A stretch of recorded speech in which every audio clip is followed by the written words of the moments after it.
Good evening, ladies and gentlemen. Welcome to Machuka Nyarieko TV talk show, the house of ideas. Hoping that you are fine, I take this opportunity to welcome you to our discussion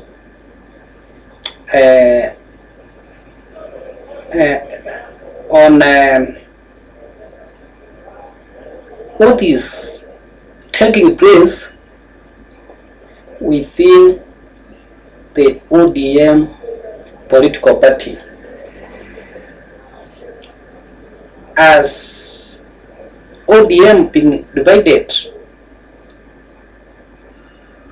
amongst those who support the UDA ODM and those who don't support that relationship.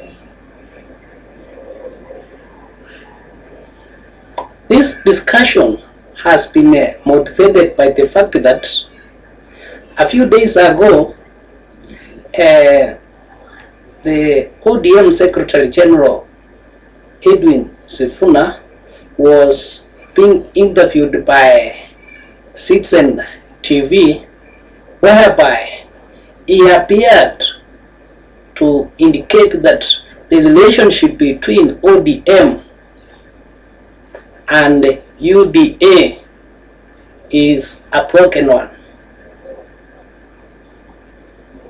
He feels that any memorandum of understanding that was arrived at between ODM and UDA has beared no fruits. We remember after the Gen Z revolution or uprising, there were ODM joined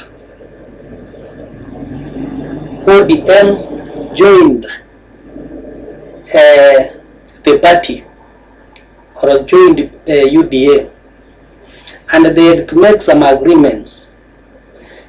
One of them is to compensate those who had been killed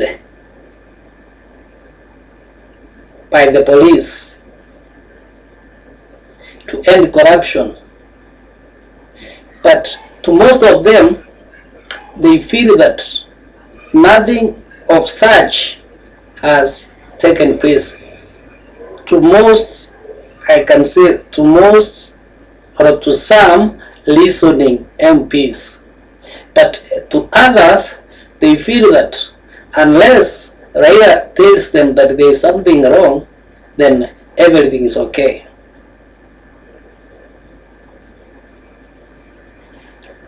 But these individuals know that Raila speaks through others. In most cases, when Raila is in a cooperation or in an agreement with other political parties and he has got a pertinent issue that he needs to pass across to the people, Raila will always use other individuals to speak. Of recent, Raila has been using Edwin Sifuna to pass pregnant issues, pregnant matters that he feels have not been addressed by the UDA. Remember, one of the issues that is mostly affecting the UDA regime now as we speak is the issue of governance. And this is what Edwin Sifuna is complaining about. What makes me funny, what makes it funny is that whereas some sycophants within ODM are condemning Sifuna,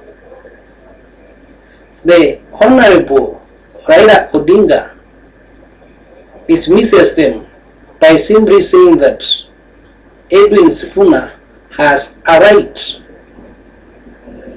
to express himself. Even if the right That means even if the right is totally against his perception.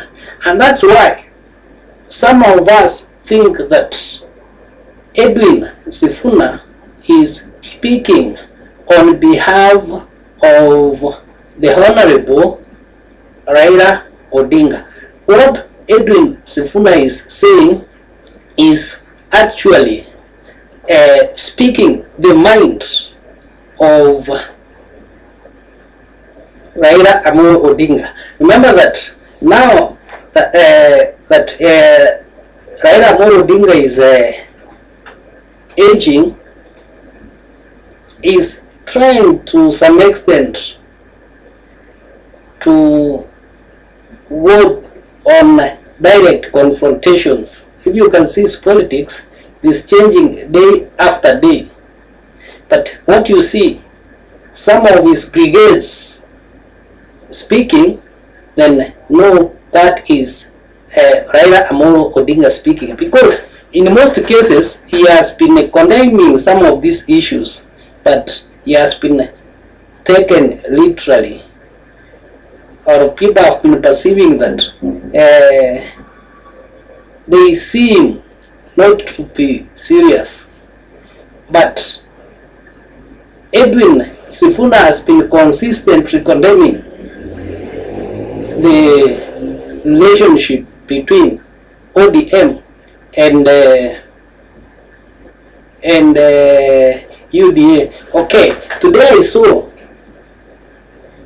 a post on one of the members of parliament from Kisii, that is Zail Janda from Nyaribari Church constituency, saying that Edwin Sifuna is very bitter because he wanted to be one of the CS in the broad-based government, but this was denied to him. That is the reason as to why Edwin Sifuna is so bitter about UDA. It can be true or not, because the Secretary General of any political party is the custodian of the party ideals, is the custodian of the party values. The same way, the President of the Republic of Kenya is the custodian of our constitution. That means if the President sleeps, then equally the constitution does sleep.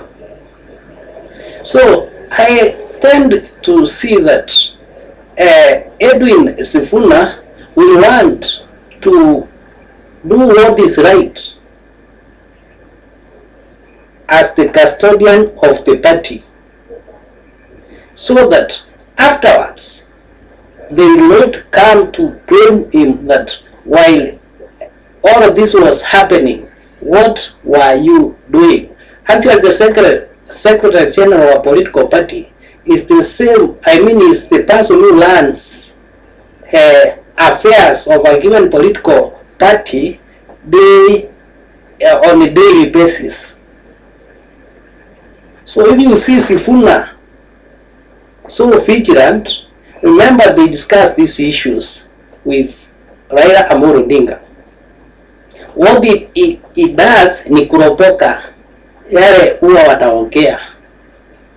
Yale unasikia Sifuna anasema sio mambo yake, ni yale huwa wanaongea. He's talking of rice. Today, my MPs, there are some MPs who are, even governors who are saying that we need to evaluate the relationship or the agreement that was put between ODM and UDA. You see, when they talk of evaluating, it means they are suspecting something. Something's not adding up.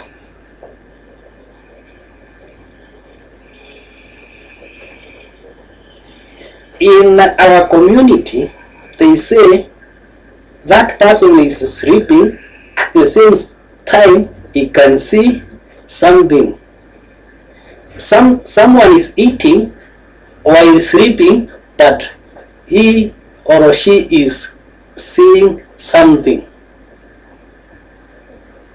That's why the other day the Honorable Raila Odinga said that his relationship is up to 2027, but he didn't say is it because 2027 begins from 1st January.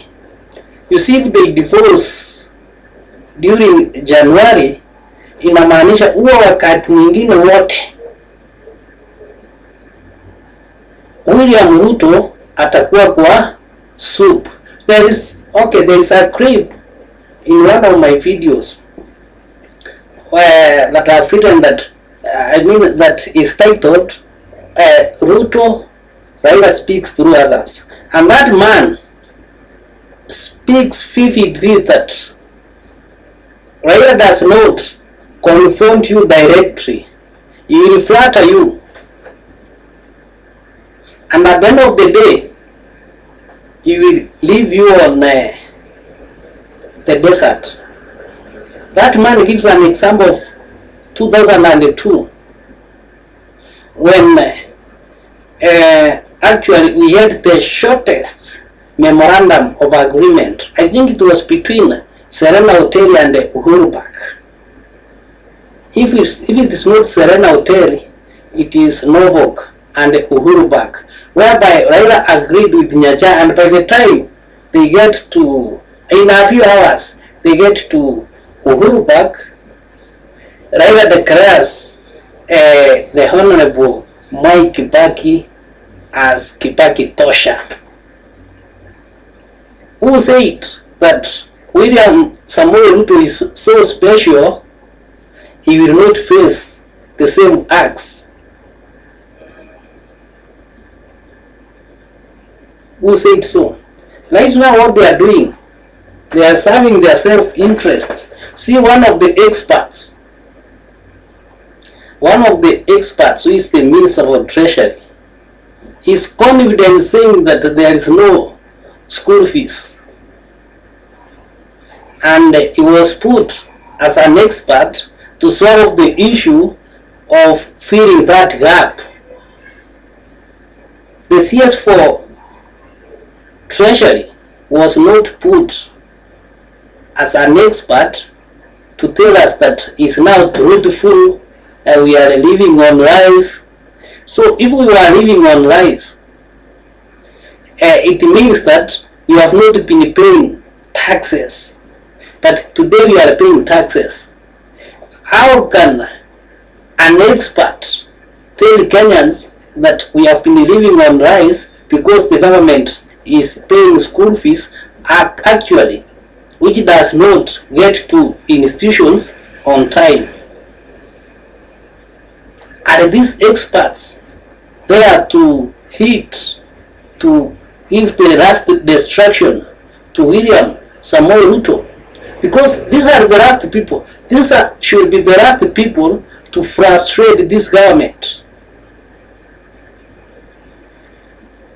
These should be the last people to frustrate this government. These are the people who should work day and night to prove the current regime wrong by providing solutions to Kenyans, and not leaving problems to Kenyans. I like the philosophy of one of the philosophers who says that children should be left to the government to take care of them, so that these children cannot be socialized to ethnic ideas. To him, he feels that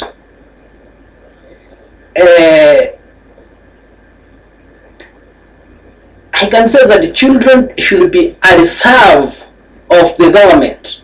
If possible, once you give birth, you surrender your child to the government so as to end the issues of ethnicity. and that the government should provide the basics. Education is a basic. It's a basic requirement, be it nursery school or university education. Furthermore, this education, once you acquire good education, you serve the state, you serve the nation, and not even your parents. So when they throw duties to parents, then the experts, I think they should approach these young people. Probably the young people have got ideas on how this should be paid, on how the school fees should be paid, and what is needed is on how to implement. Does it mean that when Uhuru Kenyatta or Moi Kibaki were in the government, they had more sources of funds such that they tried to fund the education? One can argue that at this particular time there are more sources of revenue than their time. Because if you go everywhere in the Republic of Kenya, you will literally not differentiate between Thika town and Nairobi, between Kitengela and Nairobi, Rongai and Nairobi, Limuru and Nairobi. Things have changed, and these things have changed within a span of 10 to 15 years. Someone who died the year 2000, if he wakes up today and finds himself in Nairobi, he will differently think that he's in America. So this particular time, we expect that there are more funds and revenues, and that children should have better care than what is there today in education. When Matiang'i was in the Ministry of Education, there was no issues of books at various academic institutions, be it primary schools and secondary schools, because the publishers were controlled. Those who published books were controlled. What happened? What happened afterwards? Returning, going back to parents so that they can fund the education system, and you want the money to pass through e-citizen. Everything is being ironical. If the government does not want to fund education, does it have a moral authority? Does it have moral authority to audit the books at those various institutions?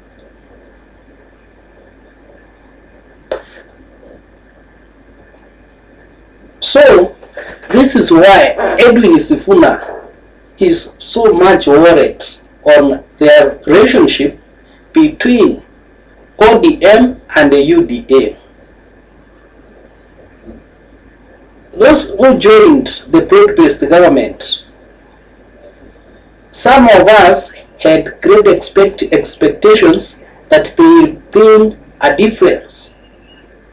But the reverse is true. It was also their time to eat. Probably these individuals should have gone for retirement and leave Wlliamu Ruto and his weak government do their work. I'm still on the issue of education, where John Mbadi has simply declared that we can not live on lies. That there is no funds that can finance education. If they are not aware, where they are stepping is on the red carpet. It's better you step on presidential carpet than stepping on the citizen carpet, red carpet. They will destroy you. They will not listen. You know, the policies of citizens is that when you frustrate them, they suspend their reasoning. They deal with you accordingly. And if you do good, they will not see afterwards. They have that perception that what you already did was bad for them. So, if they are now targeting education, they should know that their relationship with parents who are everywhere, including them, is over. They are actually calling for trouble, more trouble than what is there. Someone like Moi Kibaki, he was being supported by most people, parents, because they said this man brought free education. The fruits of free education were further added by Uhuru Muigai Kenyatta. And everyone expects that Wlliamu Ruto should do better, not go back better than what Uhuru Muigai Kenyatta did. Okay, if you don't want to serve Kenyans, just try to do better than what you are, the one who came before you did. I can see Okaji Kevin that the relationship who has given his comment that the relationship between ODM and the UDA is in limbo. It won't last for long. That the relationship between ODM is in limbo. It is shaky, inatingika.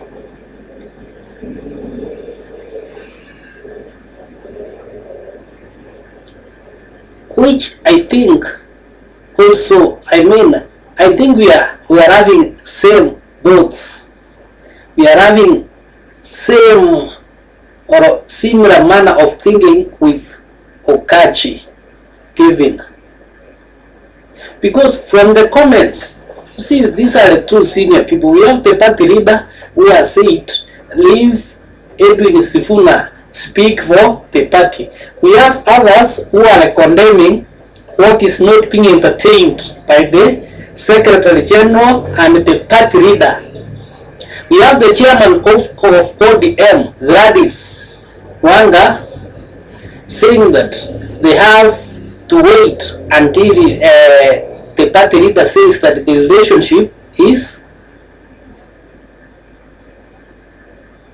in a bad state. So, as a free thinker between Gladys Wanga and Edwin Sifuna, who is working for the party? No, yeah, at least there could be one person who is working towards improving the welfare of his family, of his stomach. But between Edwin Sifuna and Gladys Wanga does not see any evil. But Edwin Sifuna feels that there are some issues in this relationship that is between ODM and UDA. Aradwa feels that so long as Raila Odinga is contented, then there is no even abductions. They don't see them. We also have the Sifuna East Member of Parliament, who is a wonderful man, who is a light hand man of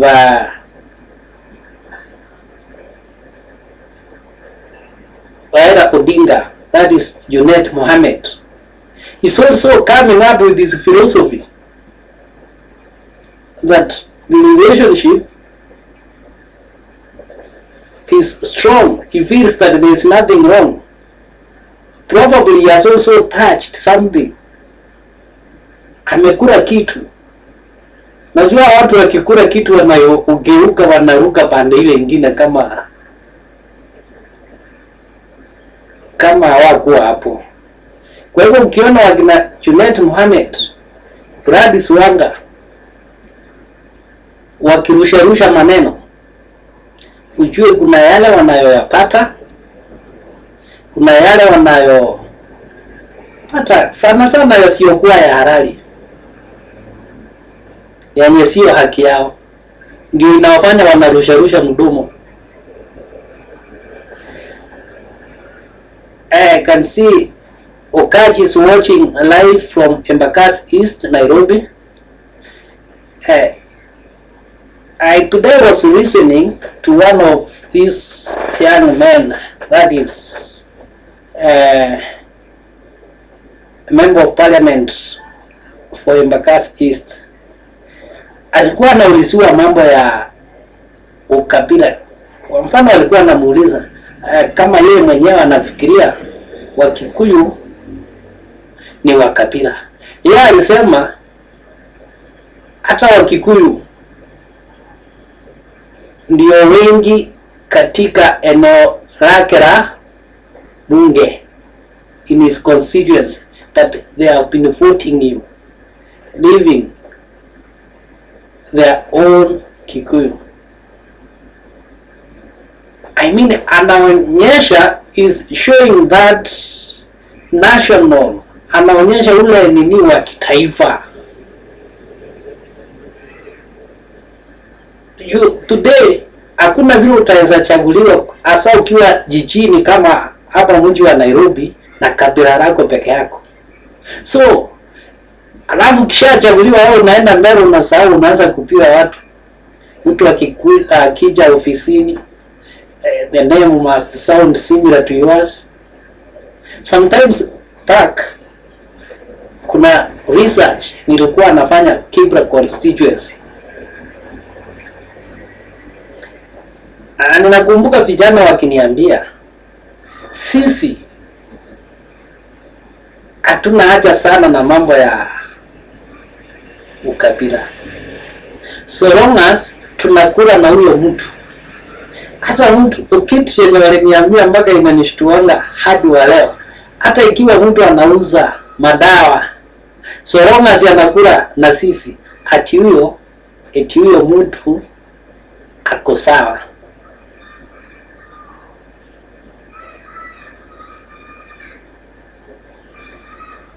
So today there is a very big difference between the politicians and the members of the public.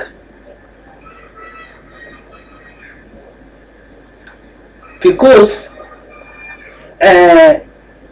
sometimes back, some of us believed that when you go to parliament, you have that authority of speaking as a representative of the people from a given constituency. And that's why in our former constitution, the president was to come from a given constituency, so that he will also go to parliament so as to represent his people from his constituency. Like now President Moi was from Baringo Central, Baringo ya Kati. So alikuwa anawakilisha his people, and Raila went to parliament. He went to parliament as a member of parliament from Baringo Central, and to represent. We had people like, and I think they are there, Njenga Mungai, the Honorable Njenga Mungai was MP for Moro constituency. They could do things and they remain within parliament buildings, because that's the only place they could not be arrested by the police. But today you can mess up, since you are a member of parliament, you just walk freely with the police. The title today, having a title of being a member of parliament, inamaanisha wewe hautaguswa. Kenya ya leo ukiwa wewe ni rais, kiongozi wa taifa, ni kufanya tu mambo, ni tiketi. You have been given a ticket in which no one, hakuna mtu atakuuliza chochote.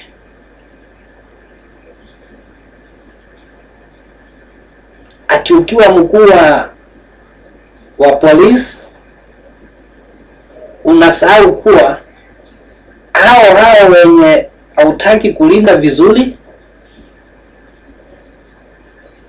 ndio wanakulipia hizo pesa. Na hiyo ndio sababu imefanya huyu Edwin Sifuna kupeana mtazamo tofauti katika chama cha ODM. Yeye anaamini ya kwamba kuna makubaliano, there are some agreements they made between ODM and the UDA. But just like many other agreements that have been made by the UDA regime and have not been fulfilled, hata wao wameona vumbi. Halafu jamaa anasema huyo jamaa kutoka Kisii, huyo Chanda MP for Nyaribari Chache, ati Sifuna analialia jua kupewa CS. Alikuwa anataka hiyo kiti lakini akanyimwa. Sasa ako na majungu. What is your take, members?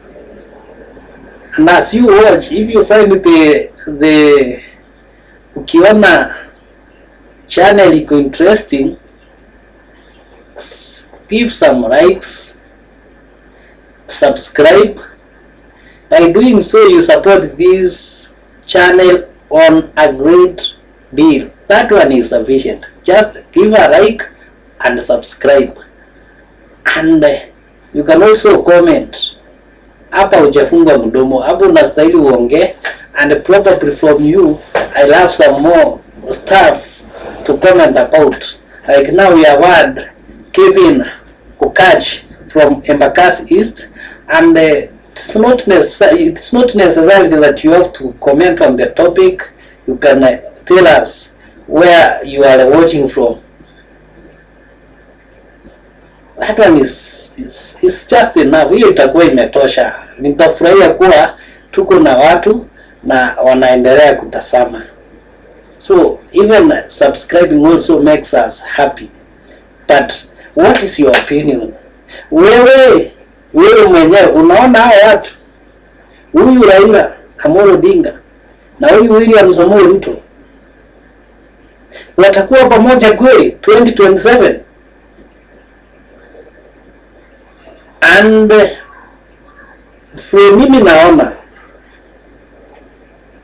na nikiongea ukweli mtupu, ule mtu anaweza kusustain Wlliamu Ruto awe na uhai wa kisiasa kiasi ni Raila Amolo Odinga peke yake. Hao wengine Musalia Mudavadi ni wameshatafuta, they are looking for other vehicles to run away. Mudavadi mliona juzi kutafutiwa chama. Si hakuna mtu alimtafutia, ni yeye anatafuta njia ya kutoroka juu kumewaka. Huko UDA kumewaka.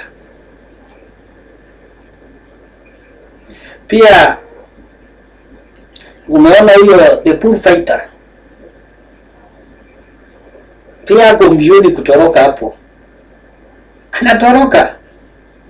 Western ya kukaliki. Western wanasema ni tawe. So they are just worried. Ni kama uko kwa nyumba na unasikia hapo nje kuna watu wanataka kumwaga petroli wawachome. Hapo itabidi utengeneza kadirisha utoroke hivyo. Na hiyo dirisha ndio Musalia Mudavadi ametengeneza. Anatoroka UDA. Sasa ndio mimi naona the only person who can now assist, because he commands some of these individuals is Raila Amolo Odinga. And that one must go with a cost, and a very heavy cost. The second in command, the deputy president, who will be, atakuwa nani? Nani atakuwa msaidizi wa, sio msaidizi but deputy president. That is the only thing that can retain Raila in his partnership with UDA. It cannot work. Raila, he has been very clear that it was just an agreement to save the nation from languishing, from destruction. There is no any special relationship. The other day he said 2027 hapo ndio tutashirikiana na hawa watu. Ni ile tu amalisi kuwa kazi yao inifurahishi. Ukisikia mtu anasema by 2027 hapo ndio tutafikishana na hawa watu, lakini anakataa kuongea zaidi. Kumbuka Raila ni mtu wa vitendawili, riddles. Is a man of riddles. Vitendawili. So it's only now is not using vitendawilis that he is sending strong warnings through people, individuals like Edwin Sifuna. Some of them will condemn him. At the end of the day, they will kneel before Sifuna, wakimwambia pole, hatukujua. Kama Sifuna hatakuwa ametoka, because nasikia Sifuna saisi amekuwa hot cake, anamesewa mate. Chenzi wanamtaka sana, wanasema sasa huyu amekumbuka alienda bungeni, that's the National Assembly. Ukiangalia hawa vijana wenye wamejitokeza, we have a young people who are within the current government, be either in the opposition or in the ruling party. They are showing different. We have those who are giving different approaches from the traditional ones. Kuna wale hawaimbi sana. Kuna wale wamesuspend kufikiria, wanasema party chairman, party leader amesema hivyo ndio tutafuata. Lakini kuna wale wanasikia kilio cha wananchi, what they want. And we have been saying this time and again. No one is against anyone. People are against policies that are senye zinawekelewa hawaoni. Policies senye zinawekwa hasina maana. Unarasimishiwa mambo. Mnaonekana watoto na mnaendelea kuseeka. What is your take? Will these people remain together up to the end? Are you sure that Sifuna will remain in ODM or is on his way out? Is he defecting soon? Or is just ama anajaribu kurekebisha chama kama kuna wale wanatembea na tumbo? Unajua tunakuanga na watu watatu. Kuna mtu mmoja anatumianga akili. Kuna mwingine anatumianga kifua. Na wa mwisho anatumia nini? Tumbo. So when we bring this type of politicians, yule wa kichwa ananga mambo mengi, yeye anataka kuongea vile mambo inavyoendelea.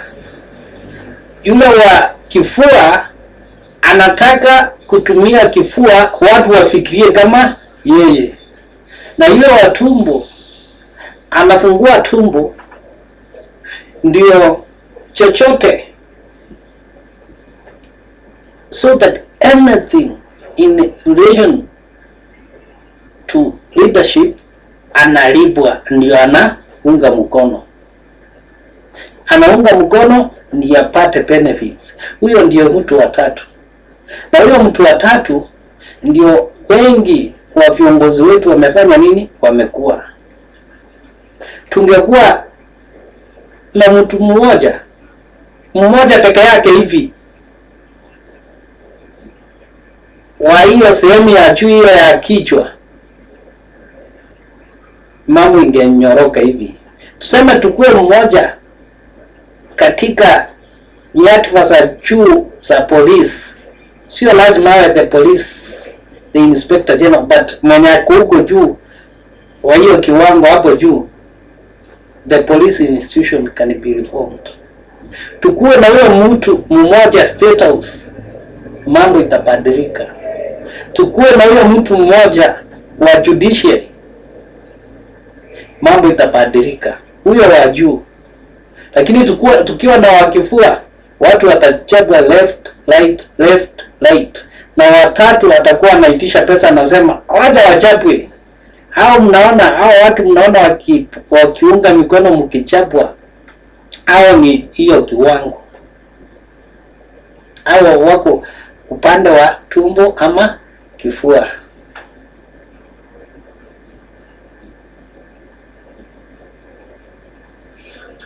Na hiyo ndio siasa ya Kenya. So in short, in a few days we are expecting that ODM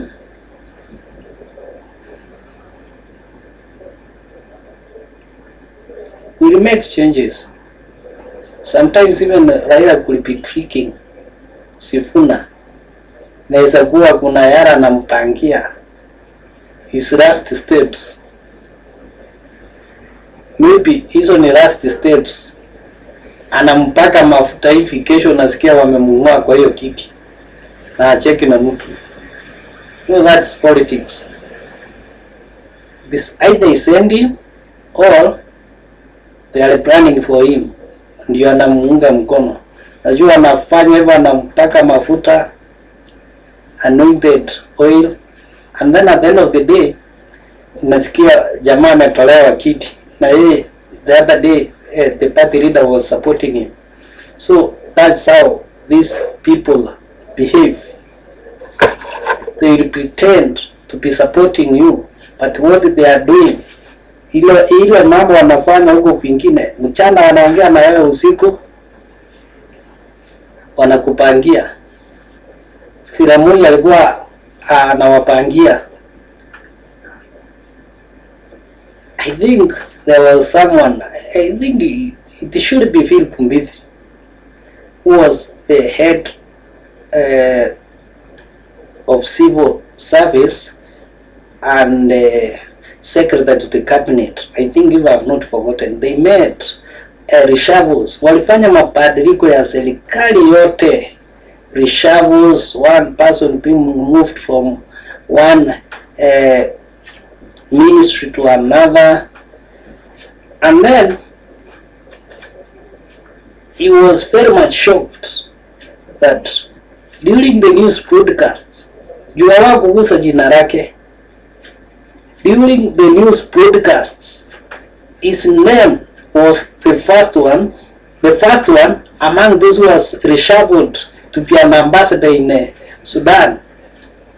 He was shocked. Walifanya na Moi mabadiliko yote wakamaliza. Baadaye wakati wa lunch time news, jina lake likawa la kwanza kutolewa katika katika baraza la mawaziri. Aliyekuwa mkuu wa watumishi wa umma wakati huo amepelekwa ambassador wa Uganda. Today, even that is better. Hata watu wakiendelea kucheza, hata lishago inakuwa ni ngumu. Till one wonders, why is it difficult? These are employees. Why is it difficult that they cannot be moved? Why? Thank you so much those who have taken their time to watch our videos today. This is Machuka Nyaleko TV. We normally try to analyze why political figures behave in a given manner, why they make reckless comments, and we try to make sense from their reckless comments, because those reckless comments have got some political meanings. So I thank you so much. We normally do it daily, but these days I've been much attracted to going live, because sometimes I see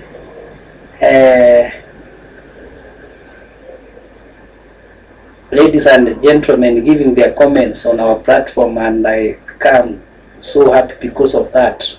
So that attracts me to go online, so that if one has a question, we can answer it there and then. Even now, if you post a question there, I do it. So I'm very grateful. If you have not subscribed to this channel, you are missing out. This is a channel of experts in politics. This is a channel of experts in politics. It is young, but with wealth of political information.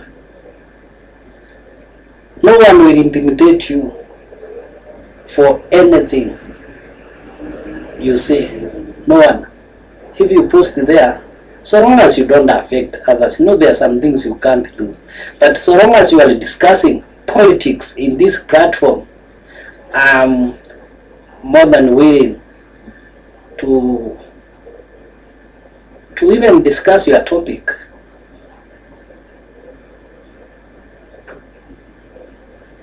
Any civic discussion is allowed, such that even anyone who is following you will not have any reason as to why he's fighting you. Speak your truth, and the truth will set you free, and let the truth remain to be true. Thank you so much, and have a pleasant evening.